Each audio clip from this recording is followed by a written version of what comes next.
What is up, ladies and gentlemen? Shiv here. Alright, so, reviewing some of the past comments that we've had for these Whispers of the Old Gods previews/reviews, there's been an overwhelming theme on one specific class and their legendary.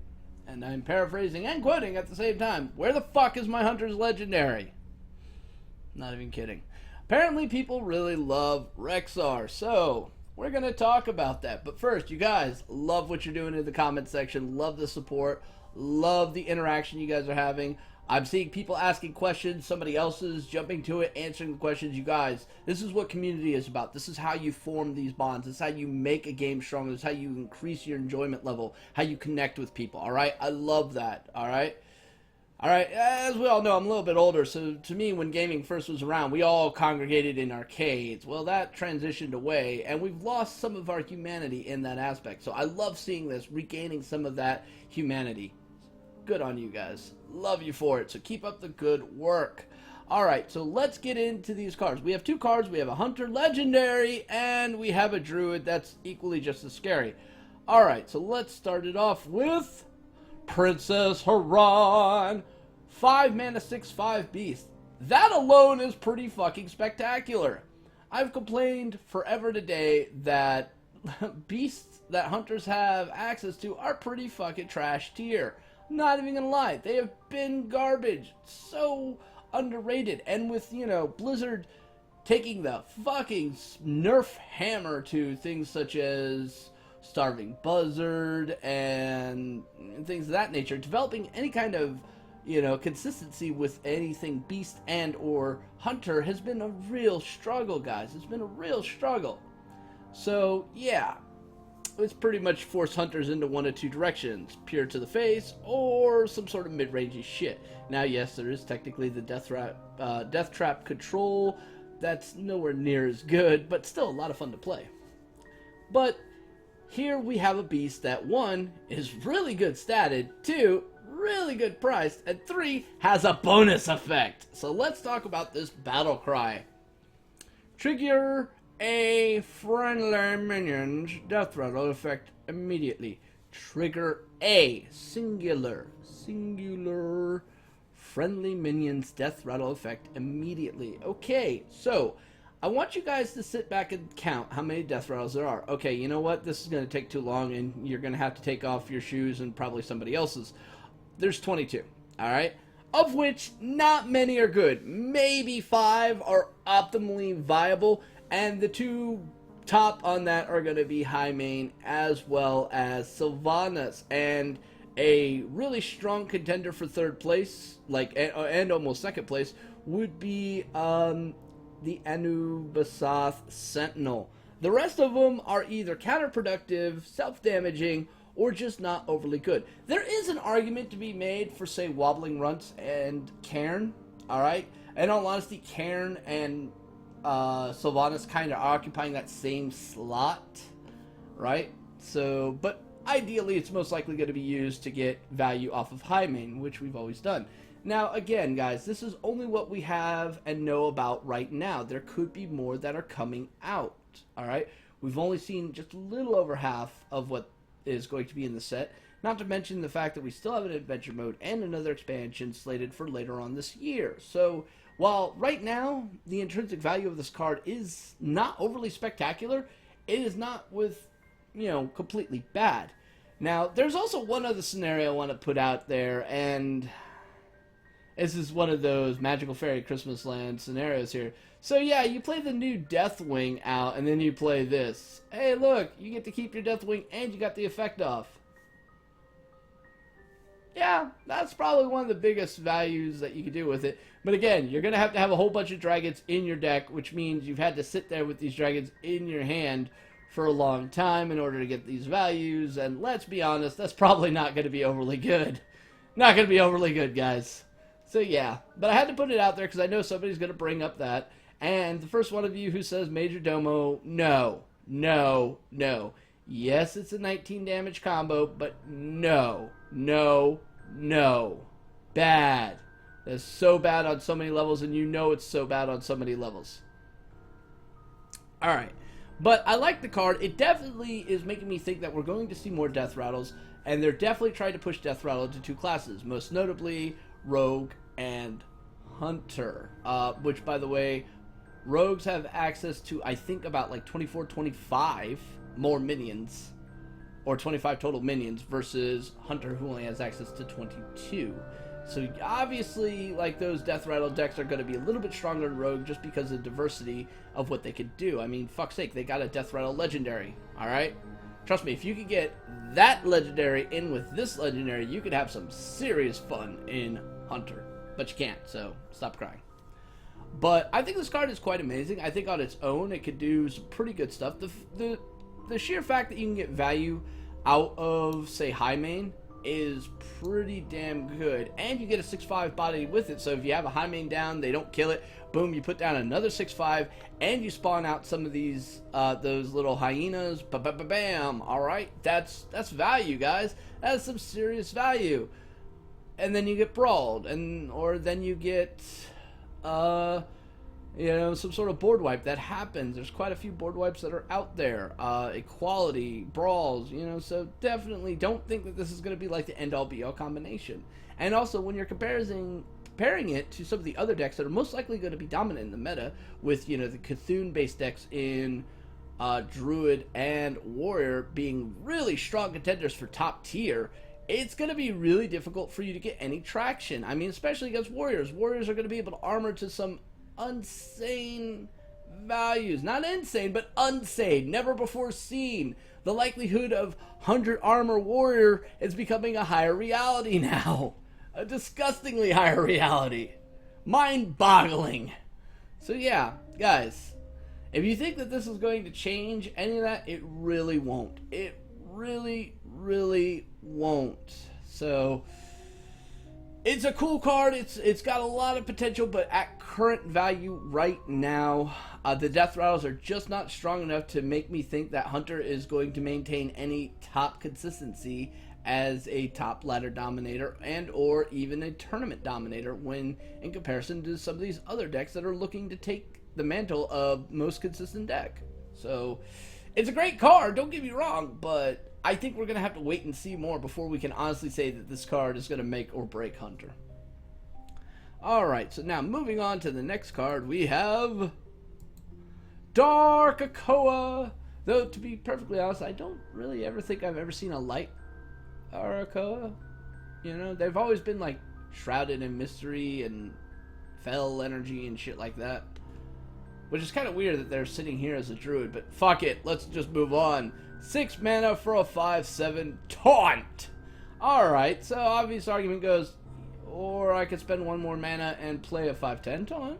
Okay, true. But that 5/10 taunt doesn't come with a battle cry that, you know, increases Cthulhu, or does it come with the, you know, be able to double that up thanks to Brawn? I mean, okay, so obviously Bronzebeard and this card are going to have some really great late game synergy, you know, giving Cthulhu +6. But again, that's a real big chunk right there. Real big chunk of mana. And, you know, that might be cool, especially if you have Cthulhu in your hand right now. That way, you know, it's like you do this on turn 9, bam, you get that instant boost, and then here comes Cthulhu on turn 10 and goes, eat a bag of dicks, poof. All your opponent's board vaporizes. It's possible. It's definitely possible, especially when you consider, you know, Wild Growth, Nourish, Innervates. These things exist, ladies and gentlemen. These things exist. So yeah, I do like this card. It's giving another defensive option to Druids, which pretty much is going to dictate that the big, well, not the big game hunter, but the Black Knight is definitely coming back into the meta to try to counter this and allow for possibly deterring it.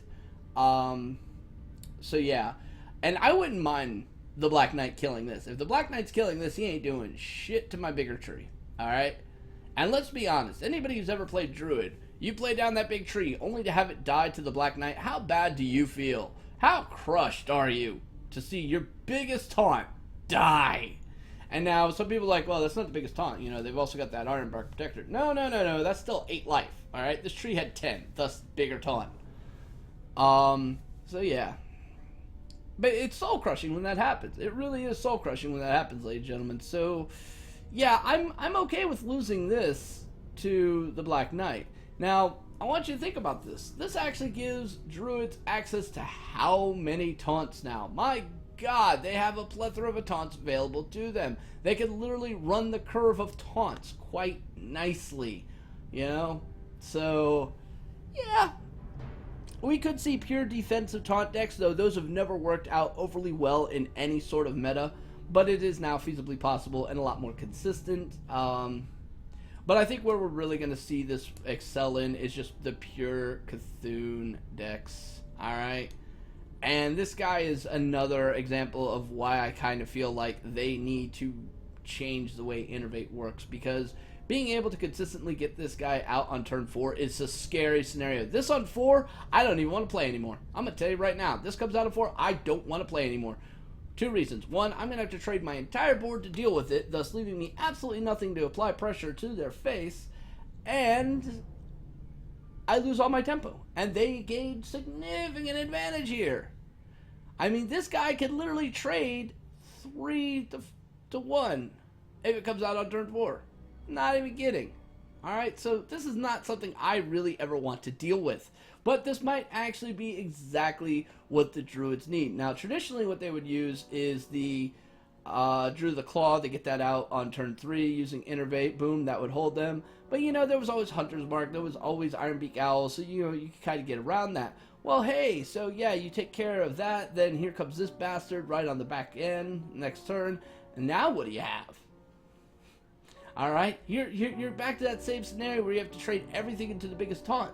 And then eventually they're going to get to 7, now you're 5-10. You've used everything to get through those first 2 sets of taunts, and you've got nothing left for that one. So, yeah, it's a really scary scenario, ladies and gentlemen. It's a really, really scary scenario for anybody facing up against Druid, which is why I think Innervate needs to be changed and no longer exceed your current mana crystal count, but only refill it by 2. That's the only way I kind of see that working to any significant value. Now, I've seen other people say, oh, well, what if it's like the next card you play has a reduction? That's still the same goddamn thing. I don't care how you try to push that.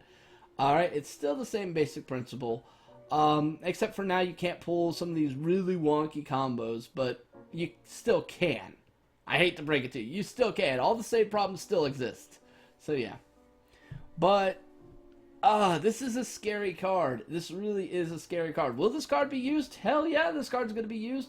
It buffs Cthulhu and it's a defensive option. Yeah, this card's definitely going to get used, ladies and gentlemen. Definitely going to get used. So, oof. This card scares me. This card really scares me. This card pretty much guarantees that that Amber Weaver is almost always going to come in at full 410 value. Almost always. So, I don't know. I like the card, but I'm afraid of it at the same time. That's how much power level I feel that they're really pushing in Druid at this point. It's really kind of scary. But, hey, that's just my 2 cents on this, guys. Now we're going to take a little pause in talking about cards, even though that was the last one. And we're going to talk about Standard here. Alright, so everybody's got their own little theories and speculations about Standard. Alright, we all do. You know, we all have our hopes and dreams and what needs to be and what we think would be better for the meta. In all honesty, these are mostly pipe dreams of our own understanding of how this game actually works. The reality is, no matter what we think, no matter what we say, and no matter what we want, what they're actually going to do might be totally different from what we think. Yes, we already know we're losing Curse and Naxxramas and Goblins vs. Gnomes, as well as Old Murkai and Captain's Parrot. That's the only thing we know about Standard right now. And if that's how Standard is exactly going to be put in, wow, this game is going to turn into a giant shit show. And that's my personal opinion. I think it's definitely going to not address some of the core problems in the game that are going to lead to even more disparity between the classes. Alright? But there are some theories about cards that are going to be changed and so on and so on. And I'm going to also put out something that I would like to see to happen. I would like to see certain cards be considered for inclusion in Standard. And what do I mean by this is there are certain cards that are going to be leaving the meta because of Standard. I think that they should be given an exclusionary rule. Basically transitioned from those sets into the core set. Alright? This isn't the first time we've seen something like this done. Matter of fact, if any of you have ever played Magic the Gathering, There's a reason why there were new, 5th edition, 6th edition, 7th editions that came out, because these were the new core sets that took some from the older sets and incorporated them in, because the cards had become such a great unifying and or solidifying base that they just required to be put forth in new sets. That, and well, the designers, when they were coming up with some of the new cards, realized, hey, these would be great if these cards still existed, or if these cards still existed. Same basic principle there. They actually looked at the value of each individual card and tried to see how they could finitely get more value out of it by bringing other stuff back in. It was kind of the cool thing there. So with that being said, I'm going to make one nomination for a card that I think should be excluded from the whole standard purge, and that's going to be Mad Scientist. And the reason why I'm saying Mad Scientist is there are 4 decks that are deeply ingrained in Mad Scientist. 2 of them are in Hunter, and 2 of them are in Mage, that desperately need Mad Scientist in order to keep functioning anywhere near proficiently. The moment you take Mad Scientist out of the mix, you can pretty much kiss most of Mage goodbye. Not even kidding. I mean, they're already taking a pretty huge hit by the loss of all their mech synergies, so their more aggressive builds are gone. Freeze Mage decks have been so reliant on Mad Scientist in order to stay alive that without it, they're pretty much fucked. Hunters have been relying on Mad Scientist to basically draw through their deck, as well as give a little bit of mana reduction in order to synergize quite nicely in their damage potentials, both in the face and mid-range decks. So by losing that, their strength has diminished quite a lot. I mean, yes, there's the Death Rattle Hunter, which is nowhere near as effective, I might like to say. Not Death Rattle, the Death Trap Hunter, that's nowhere near as effective with all the traps and things of that nature. Doesn't use a Mad Scientist. It's nowhere near as effective. I'll be the first one to tell you that. And I've played probably about 42 games with that damn build. Alright, it's nowhere near as effective. But I understand that, it can be done. But when you're giving so much power and strength to these other classes, and yet you're diminishing the strength from the other classes, it's going to create an extreme amount of disparity. Power balance. And what I mean by this is, well, right now the power balance is kind of shifted within a certain group, and other groups are kind of competing against each other and have the occasional victories over that core group. But now what's looking like is 2 of those that are in that core group are getting stronger, and everything else is just getting weaker. Okay? Now again, this is perspective from what we see, and we haven't seen all the cards coming out in this new set, right? But even if all those cards are really good, even if there's a slightly more expensive version of Mad Scientist coming into the game, I really don't think that's going to solve these issues. You have to eventually rotate around to your weaker classes and boost them up. Alright? For 2 sets in a row, you boosted up Paladin. Now you're boosting up fucking Druids? When have Druids ever not been in power? Warriors are getting stronger. My God, they've been strong. Control Warrior to Patron, back to a Fatigue Control. I mean, if ever there were 2 classes that didn't need any more power adjustments in the positive, it would be those 2. But now, Hunters and Priests, the Priests did get a little bit more stability, but they're still taking a loss. Shamans are getting fucking kicked in the nuts to some degree, but not much. Rogues have some potential coming in, but it's nowhere near the power levels that you're giving to those other 2 classes. So, yeah, I think that you're definitely going to have to look at some inclusions into Standard in order to stabilize and create less of this power vacuum, I guess would be the best way of doing it. You're going to want to stabilize that meta to some degree, but not completely nerf bat the shit out of it. But right now, I'm really afraid what we're going to be seeing is pretty much every other deck is going to be Druid or Warrior on the ladder. And that's the God's honest truth, man. That is God's honest truth. And it's not a fun truth. It's not a fun truth at all. But hey, that's my 2 cents. That's my opinion on it. Alright, I could be wrong. And you know what? Many times I make statements like this and I am wrong. And I will fully admit that I was wrong. Maybe I'm just being pragmatic. Maybe I'm just being, a doomsayer. And let's hope I don't become a validated doomsayer, because that card. But yeah, I'm really kind of scared for where we're going forward here. It's exciting. There's some great potential, but there's also some great pitfalls that lay ahead of us, ladies and gentlemen. So, I don't know. But again, that's my 2 cents. That's going to be all for this video. So if you like these videos, please like, subscribe, leave me some comments down below. Let me know if you think I'm completely batshit crazy or just, talking out my ass. That's fine. I can handle that. Or if you agree with me, are there a lot of problems that this new expansion is starting to present? Alright? Does Blizzard just really have a hard-on for Druid and Warrior? Alright, let me know down in the comment section. Let me know what cards you like. Let me know some cool scenarios, combo synergies you're really looking forward to. And if there was anything I missed in them. Alright, I always love reading those. They're very eye-opening, and they're great communal experience. And I've seen you guys answering a lot of questions for people who are asking them. And you know what? I love seeing that. You guys are fucking amazing. Alright, a lot better than some of the more toxic forums out there, whose names I won't mention. You know who you are. But anyway, till next time, stay safe, have fun, may our Jesus bless you, and free Cthulhu. Peace.